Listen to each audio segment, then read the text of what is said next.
Welcome to the SRS Podcast. I'm your host, Aaron J. Babyar, and I'm the Director of Support Raising Solutions.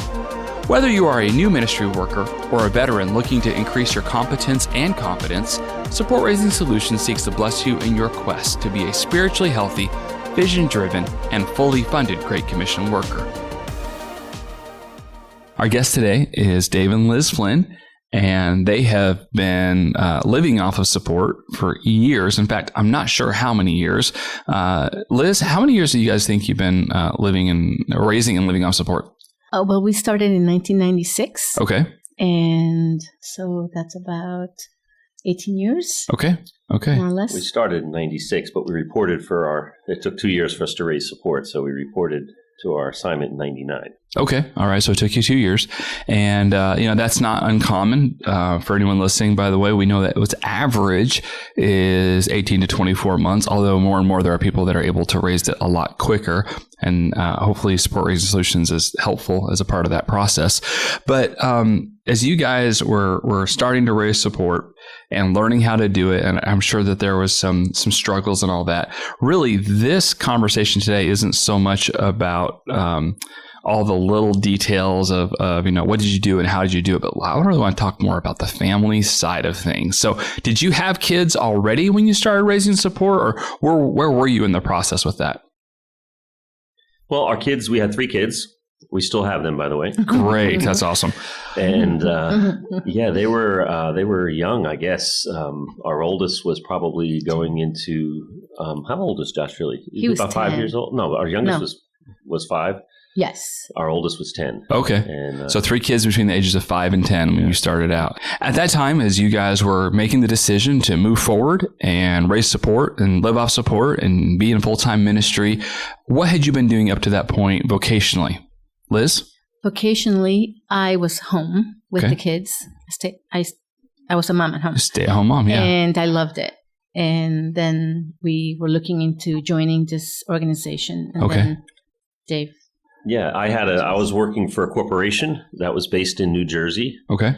And I was working for them at that time. I was working for them about 9 years. Oh, really? And to make up for the difference for Liz not working, I also had a part-time job in the evenings, driving a limousine in the New York, New Jersey area. Wow. And then I had a third job as well, doing theater, dinner theater on weekends. Really? So that helped us pay the bills living there in expensive New Jersey. And just to clarify, 3 kids, 3 jobs, just one wife, right? Just one wife. Great. We're always glad to hear that. That's wonderful. Liz, I bet that makes you feel good too. So Liz, as you guys are praying through this and moving forward, did you have some serious doubts or concerns, or did you know a lot of people that had modeled this and you were just like, oh, God's got this, no big deal? Like, what were you feeling at that time, being the wife and co-conspirator, so to speak, of a guy who said, hey, we're going to jump into full-time ministry and we're going to have to raise our support to do it? Well, just before we started doing this, we had financial problems. I don't know. Sure. And we feel that the Lord was leading us to jumping, like you said. Mm-hmm. But so I was very reluctant at the beginning. Like, we talked California. I'm not moving to California. I don't want to go there. But slowly, I feel the Lord revealed to both of us by attending this organization and seeing what God was doing is when the Lord showed me more than Dave. I think Dave was already there because he had gone to school and he knew about certain books and authors. So, so Dave, were you plotting this all along? No, when we kind of sensed that this was happening, I was all excited. This was 1995, and I was ready to go to Cal. This is the organization we were joining was based in Pasadena, California. Okay. So I was all psyched. Sure. And I came back and told Liz about that, and she was like, "Wait a minute, we've got all this debt, and we have to clear up." And 3 kids. Yeah, 3 kids as well. So she was not at all thrilled. Okay. But we came to an agreement that we would sit down with a friend of ours who was a financial advisor, but a close friend of mine too, and we opened up our books. We showed him where we were at. I kind of figured he would say, oh, okay, this is good. Yeah, you just need to do this and this to get out of debt. But he basically said, no, you guys can't go anywhere until you clear this up. Really? In 95. Really? Now, Liz was thrilled. She was relieved. I was like a kid that has his Disney tickets taken away. I was ready to burst out in tears, but we listened. All right. And he put us on a system. It was an envelope system. Okay. Where here's the money, and you put this money in that envelope, and that's there to spend for that only. And if there's no money in that envelope, you can't do it. Wow. And we went on that, and we basically got out of debt. Number of things the Lord had worked out miraculously as well. Sure. Tell me about those number of things, and Liz. When this was taking place, which he just mentioned to you, we had moved from our apartment into another apartment in another town. Okay. And still in the Jersey area. Still in the Jersey area. And it was a good thing that we didn't move because it helped us take the plunge, per se, to leave the apartment where we were. Right. And leave some of your comforts and habits and things that you'd already established, yeah. maybe? I mean, Joshua, our oldest, started going to a mainly Jewish school. So I had to learn all this just differences. And sure. I was the only Latin girl there. Okay, so that was pretty interesting. Oh, you're a Latin girl? Yes. Tell us a little bit more about that. Where'd you grow up? Well, I was born in Peru. Okay. And I was there for maybe 7-8 years, and then moved to New Jersey. Okay. And I went to grade school, university, and got married there. Okay. And also, we didn't mention that when we were dating, we knew we wanted to do something for the Lord. We knew, after college, actually. Sure. We wanted to do mission work. We just didn't know where. Right. So pretty much right after we got married, 7 months later, we were expecting our firstborn. Oh, so that happens sometimes. That happens so after he was born, I was set to go back to my job, but I couldn't leave him. I held him, and so I couldn't leave him. So thus Dave got the job. So you were sensing there was a lot of change in the air, but there was also a lot of probably, I don't want to say emotional unrest, but you weren't comfortable. No, not at all. Yeah. It was maybe about 9 months after this took place when we were able to move somewhere a little bit more stable. And then we visited this organization. Okay. And that's when we both said, yes. God's doing this. Okay, yes, great. That's when we... So Dave, as you guys had said yes to this, and you knew that God was calling you, and you were taking a step of faith, and you were going to need to raise support and all that kind of stuff, us dudes sometimes we feel like we got to be the provider. We have a sense of calling that we're supposed to lead our family well, and depending on the guy, sometimes that has different levels of material provision mixed into that. What were your thoughts in this process of, man, I'm gonna do this. Like, I'm gonna be faithful, but also I'm gonna uproot my family, move all the way across the other side of the country. My 5-year-old, my 10-year-old, and you had one in between, right, as well. And so, what were the emotions? What are the things you were thinking about and going through at that time? Yeah, at first, when we were looking into this organization, I didn't realize we had to raise support. And when they mentioned that, it kind of came out as a little surprise. I kind of figured, well, they would pay us. Right. But then afterwards, I kind of just wrestled with that in prayer and realized, no, if the Lord's leading us in this direction, he's going to provide one way or another. Now, the interesting thing is that we were raising support mainly in New Jersey to go work for a mission organization in Southern California. Now, who would not want to move to Southern California? It's a beautiful part of the whole country. Especially in the winter, right? Yeah, the climate is wonderful. I mean, it's a very expensive place to live.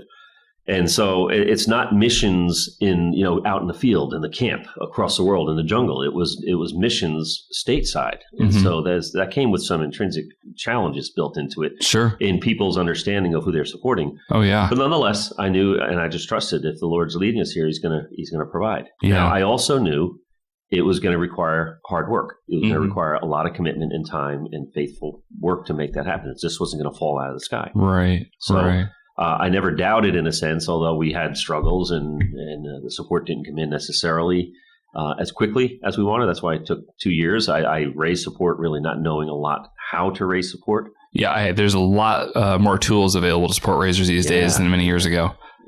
Yeah, great. Yeah, and you actually brought something up there that's a little bit of a passion point that I've been speaking with a lot of different ministry leaders lately who oversee people raising support, and I've heard the same theme come out of 2 or 3 different mouths, and just in the last week of, hey, these new leaders, that are coming up, it's a big advantage if they've had a job before. It's a big advantage if they've had to work hard before. Nothing against people that go right from high school right to college and right into full-time vocational ministry have to raise support, but they have found that those who've had to show a little hustle and learn how to work hard, in some ways that can kind of prepare them for the hard work that is involved with raising support, because it's not easy. It's not a 9-to-5 job, 40 hours a week, clock in, clock out, and go home and relax, is it? No. It's, you have to meet people when they're available. Mm-hmm. And that doesn't necessarily mean, you get up at 8 o'clock and start working at 8 o'clock in the morning and at 4:30 you stop. No, I mean, if we meet them for dinner or after dinner, mm-hmm. if we need to meet them for breakfast, that means getting up super early and meeting them somewhere. So yeah. It's important now and then that we mention that we have a resource available to those who help train and coach others that are raising support. The SRS network really isn't for everyone, but it is for those who are seeking to shape direction, build infrastructure, elevate training, and multiply coaching in their ministry culture. We can provide individual or organizational access to other support-raising resources in order to help you help others who are within your ministry. Learn more at supportraisingsolutions.org/network. Well, I want to hear a little bit more as far as raising your kids before I come back to some more questions on the support raising side. But here you are raising 3 children while living on support, raising support. And you guys, it's been years now. I know all 3 of your kids, actually. I'm blessed. Pretty good friends with 2 of them, I think. But I know that whole process of raising them up and living, I've met too many missionary kids that they don't think that God provides because of how their parents raise support. How have you found that to be not true in your family because of good choices you made? Or maybe you made a choice at one point as a parent that you would go back and goes, boy, I'd never do that again. That wasn't fair to my kids. I just want your wisdom as a couple of people that have, in my eyes, successfully raised up some great kids who are now adults, but you can look back 20 years and go, there's some stuff going on here. Well, for me, I think when we had no money, as Dave said, when we had to show the amount of money that we had, and I did mention that Josh started going to a new school, and he was being invited to all these birthday parties, and I had to say, you can't go to 3 birthday parties so we can save money for a video that you want. So it wasn't as smooth as I thought, but I think you didn't always know the right answer is the right thing to do. Right. So, but I think this is, I guess, after we moved to. But there were instances also. We brought our kids into the process as much as possible. We tried to explain to them as much as possible. Yeah. For instance, when we were going around the state of New Jersey raising support, we dragged our kids with us. And I know that wasn't easy. They were young and, we had long car rides and everything. And we would do a presentation at a church in the morning, 2 or 3 services, pack up, go get something to eat, and then drive across the state sometimes and do something in the evening. Yeah. But even during the time when we were on this budget crunch, I remember that Christmas that we just didn't have money to spend on gifts. Now, we could have gone off just for Christmas, but we decided to let our family feel that. And Liz told the kids, especially Josh was at the age where he understood. She says, guys, Josh, we're not going to be able to have Christmas presents this Christmas, but that's really not what Christmas is about anyway.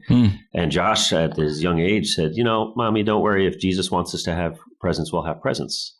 Of course, that's very humbling for, it just stabs at your heart. That's the type of response you want to hear. From the mouths of babes, right? It turned out, we had somebody got wind of that, and we had a wonderful Christmas in terms of gifts. We had garbage bags full of stuff that was dropped off. We weren't expecting that at all. Oh, wow. Things we would not buy. Yeah. Things that we would never buy.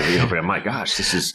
So the Lord... And by the way, because audio doesn't convey facial expressions, there's some real humility on your faces when you just said that. Yeah. I can tell you remember that was really significant. Yeah. It's so those type of things, and bringing our kids from New Jersey to California at an early age, I think was something for them. They had friends there in New Jersey, but now they're going to go to California. Those were vulnerable ages in California for our 2 oldest in particular. and they developed friendships there. Pretty much when they were going into high school, that was a tough age because then we moved from California to Arkansas, and so they've lived 3 different locations in the country: East Coast, West Coast, and the center, in the South. Right, and then God's country in the middle, God's right? Country in Arkansas. I only say that because I live in Arkansas. Well, yeah, it's beautiful. Yeah. But at first, that was a struggle for my oldest going into high school, 11th grade, in an area where all these kids grew up with each other. He was an outsider. Yeah, very and on much, top of that, he's in the South, coming from California, New Jersey. He's got 2 strikes against him right off the bat, and a weird accent to boot. I'm sure. Now Jessica, she was the youngest. She was the second, and just her personality made her kind of jump in a little bit more. But it wasn't that easy. And then, of course, our youngest, he just took it in stride, and he considers himself more from Arkansas now. But as tough as that was, I think that helped shape them all in the fact that they have lived, particularly the 2 oldest, that they have lived in different areas, that they have roots in a sense in the East Coast, the West Coast, and the South, and they've seen different cultures even within the U.S., and that has really shaped them, I think, tremendously. All right. Awesome. All right. I'm going to segue. We're going to run forward on this about 10, 15 years or so. You have 3 adult children. And then I just know enough about your story that God called you guys back down way south. So where are you living and ministering from nowadays? We live in Lima, Peru, as of July of 2015. Okay. And we're there and we're doing awesome. Yes. Yeah. It's kind of strange because after moving to Arkansas, and you're right, God's country, it's beautiful. Yeah, I said to my wife, Liz, I don't think I ever want to live in a city again after living in Arkansas. Clean air, slower pace of life, healthier, friendly people, grass, all that. And here we are, we're living in Lima, Peru with almost 10 million people on probably the busiest street in Lima. Oh, wow. And we're loving it. Oh, really? In a weird sense, we're just loving it. That's cool. And we're thriving. And I kind of feel it's a Psalm 37 thing where if you delight yourself in the Lord, he will give you the desires of your heart. Yeah. Well, he's going to give you what you want, but he's also going to give you those desires. Absolutely. He's going to put his desires in your heart. Well, I know one of your desires has been to see a grandbaby. And you got one of those this last year. So I'm sure there's some people that are listening to this that are thinking, how can I move? I'm a little older in life also, and my kids are going to have babies someday, and that means I'm never going to know my grandchild. I guess that's been your experience, or no? No. I think when we first came in August and the baby was born, and when we left, that was the hardest thing for me, I think, because I held him a lot. And but I think eventually, as soon as we landed in Peru, it was like a turn off in my eyes, my brain, my everything. And I had to really think about why we were going back. And the fact that we needed to be obedient, and I needed to be obedient and follow my husband. And I think for that reason, it has made me stronger. It has made me more flexible, more adaptable to be there. I thank the Lord for technology almost every day because I can see my daughter. I was going to say, in this day and age, it feels to me like you're just as involved as a lot of grandparents. You just happen to be on a different continent. Exactly. So I think, seeing our boys as well, via FaceTime, that helps a lot. Yeah. I mean, we do talk on the phone a lot more with the boys, but seeing them, it just makes a big difference. And and that's how I think I can do it. And knowing that we're being obedient to what God called us to do. Yeah. Very cool. Well, listen, before we close, I just like to ask you, give some advice to people that are starting to raise their support right now, and they're really concerned for how this might ruin their family. They might not say it quite that way, but they might have some real reservations and concerns about how they're going to parent, whether that's as parenting your adult children, because that does still happen, let's just be honest, or whether that means, just parenting your kids that are still in the house, whether they're littler ones or teenagers. What little sort of advice you think you could leave us with?